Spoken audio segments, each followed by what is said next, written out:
رسول اللہ صلی اللہ علیہ وآلہ وسلم نے فرمایا، جو نیکی کر کے خوش ہوا اور برائی کر کے پریشان ہوا وہ مومن ہے۔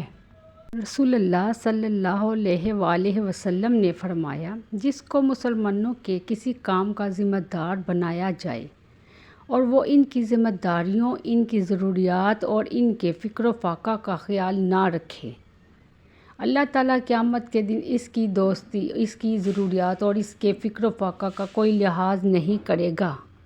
نبی صلی اللہ علیہ وآلہ وسلم نے فرمایا، صاف دل اور سچی زبان والا انسان سب سے بہتر ہے۔ عرض کی گئی صاف دل والے کون ہیں؟